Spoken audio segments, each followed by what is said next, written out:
história da China, né? A China, ela tem uma história bem complicada e bem densa. Ela trata de várias culturas milenares que já convivem com dezenas de acontecimentos. Inclusive, o acontecimento que foi o final do imperialismo, que foi quando Mao, eu não sei falar o nome dele, sei que o começo do nome dele é Mao. Mao era um comunista, ele se juntou com as forças nacionalistas para combater o imperialismo e ele conseguiu. Tanto que ele criou um livro chamado O Livro Vermelho Comunista, que falava que ele botava nas escolas, nas faculdades, para que todo mundo meio que aprendesse a ser um comunista, enfim, com várias ideias malucas, mirabolantes. Os elementos mais importantes da China são as dinastias, que trazem a influência e poder, né? A primeira dinastia conhecida foi a Xia, que ela chegou na China no século XVI a.C. Existiu também a dinastia chamada Han, né, que ela é associada à evolução da linguagem chinesa e os sistemas de escrita baseados nos caracteres. O papel, ele foi inventado na China e muito contribuiu para a educação, né, pelo fato de escrever no papel. As dinastias marcaram fortes os períodos de sua história, né? Algumas ficaram conhecidas por incrementar a economia e outros por enaltecer períodos de repressão. Eu não vou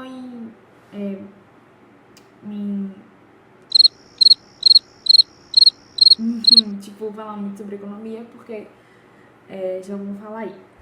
Enfim,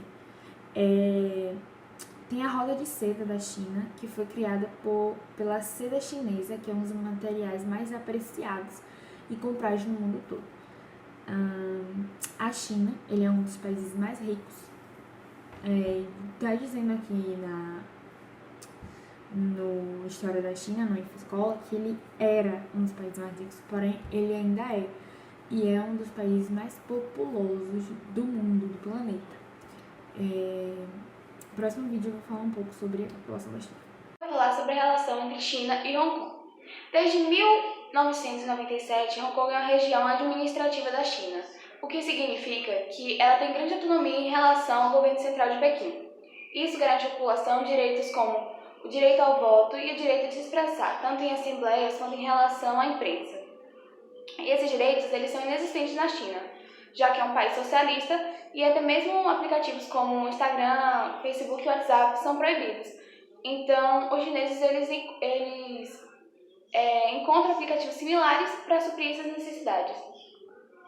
As diferenças entre Hong Kong e China se devem à colonização inglesa de Hong Kong. Entre 1839 e 1842 ocorreu a Primeira Guerra do Ópio, que foi uma disputa entre o Reino Unido e a China. O Reino Unido ele saiu vencedor, então a China, além de pagar indenizações, ela também perdeu a ilha de Hong Kong. Anos depois, a China também perdeu uma outra parte de seu território na Segunda Guerra do Ópio. Já em 1898, quando Hong Kong já estava estabelecida como um importante centro comercial asiático, os ingleses aumentaram ainda mais a sua influência e arrendaram novos territórios da China durante 99 anos, né? Já na década de 1980, quando a data de retomada já se aproximava, a China ela começou a pressionar e até mesmo ameaçar invadir Hong Kong. E aí entra em outro ponto, que Hong Kong havia sido perdida de forma permanente. Então a China não teria o direito de retomar Hong Kong, apenas os novos territórios que haviam sido arrendados por 99 anos. Mas a divisão de Hong Kong era impossível. Então, em 1º de julho de 1997, foi realizada uma cerimônia de retomada. Então, em uma forma de contrapartida, a China aceitou um acordo onde deixaria Hong Kong sendo capitalista por 50 anos, ou seja, até 2047. Só que há vários indícios de que a China está tentando apressar esse processo. E alguns desses indícios são a prisão de líderes pró-capitalismo, e um recente projeto de lei, o qual falava sobre a extradição de pessoas de Hong Kong para a China. Porém, os manifestantes afirmam que não haveria um julgamento justo na China. Como forma de diminuir as tensões, a líder do executivo retirou esse projeto de lei. Porém, essa líder ela não foi escolhida por voto popular. Ela foi escolhida por um pequeno comitê e aprovado por Pequim. E é isso que acontece. Mesmo que algo tenha maioria nas urnas, as coisas acabam sendo escolhidas por um parlamento e aprovadas pela China. Por isso, várias pessoas estão manifestando, principalmente jovens que estão preocupados com seus futuros e estão indo para as ruas para protestar. Para a China, é vantajoso ficar com Hong Kong, então até mesmo força militar poderia ser utilizada. Recentemente, a China mandou até um recado afirmando que essas questões entre Hong Kong e China são estritamente locais e que estrangeiros não têm o direito de opinar. A bandeira da China é caracterizada pela cor vermelha, que representa a Revolução de 1949, que instalou a República Popular da China, e é caracterizada também pelas estrelas amarelas. A maior representa o Partido Comunista da China e as menores é a população chinesa. Governo chinês. A China ela é uma república comunista que visa desenvolver os princípios de uma sociedade socialista. Contudo, são observadas no país políticas econômicas de cunho liberal. Por muitos, ela é considerada capitalista.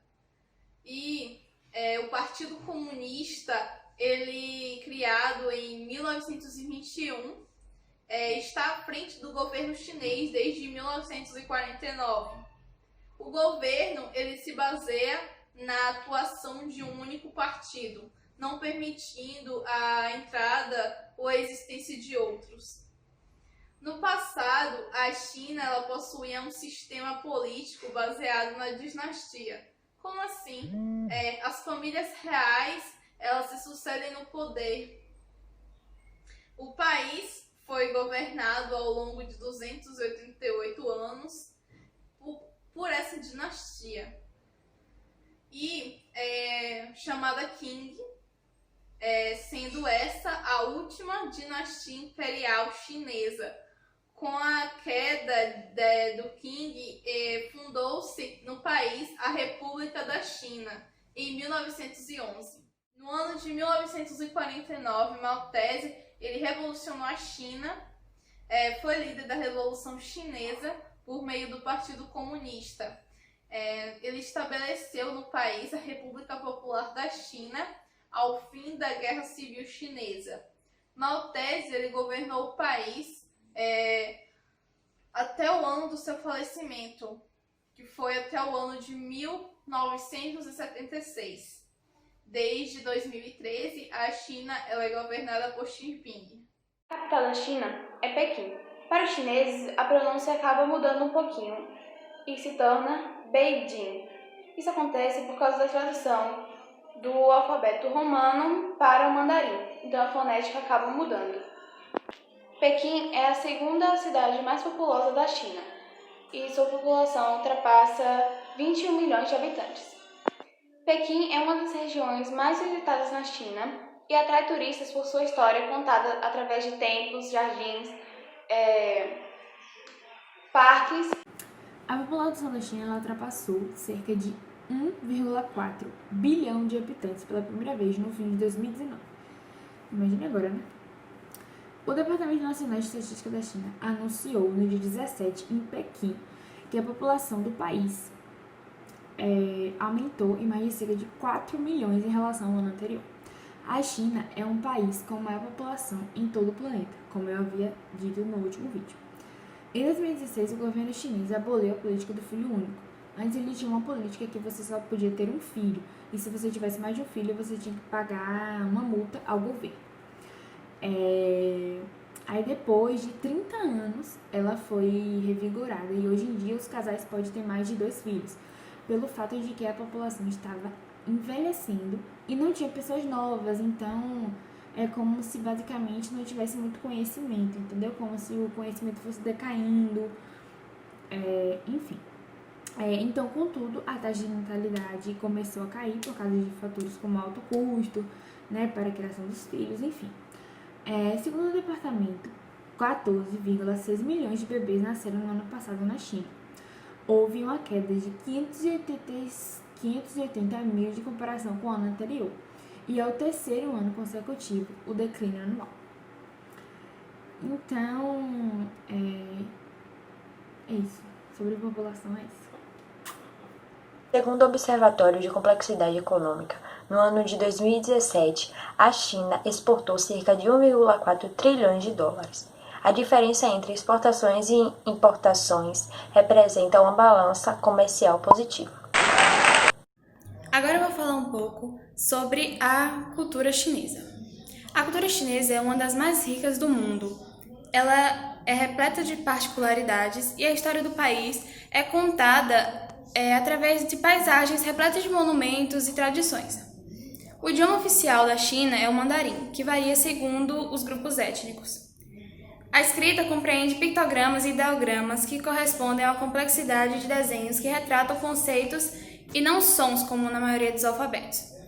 A gastronomia no país é considerada exótica devido às diferenças em relação à gastronomia ocidental. Os chineses têm em seu cardápio muitas especiarias, sabores adocicados, massas e pratos que levam barbatanas de tubarão, ovos de caranguejo e tiras de enguia. Há também diversos festivais típicos da cultura chinesa, como o Festival da Primavera, que representa o Ano Novo Lunar, e o Festival das Lanternas, que marca o fim do Ano Novo Chinês. Nesse festival, diversas regiões são iluminadas com lanternas fabricadas pela população. O uso de redes sociais no país é restrito. Também há um grau limitado de liberdade religiosa. Isso se deve a características do governo, que é socialista. Muitos chineses são ateístas, mas uma parte da população é adepta ao taoísmo, budismo e ao confucionismo. De acordo com as organizações mundiais do comércio, a China é uma das melhores nações para investimentos estrangeiros e fica em primeiro lugar no ranking de importações e em terceiro lugar no ranking de exportações. Curiosidades da China. A China, ela se encontra com a maior construção do mundo, a Grande Muralha da China, que possui mais de 21 quilômetros de extensão. Sua construção ocorreu entre 220 a.C. até 206 a.C. A sua culinária, ela apresenta ingredientes peculiares como batata de tubarão e carne de cachorro. A China tem como um dos principais símbolos o dragão. E por que o dragão? Que segundo a mitologia chinesa, ele representa um dos 4 animais sagrados que foi convocado pelo Deus criador do mundo. Uma outra curiosidade da China é que no ano de 1973, a China doou mulheres para os Estados Unidos para que ajudassem o país a crescer, a aumentar a sua população. Na China, todos os anos, milhares de bebês recém-nascidos do sexo feminino são abandonados pelas suas famílias por conta da política do filho único que foi estabelecido no país.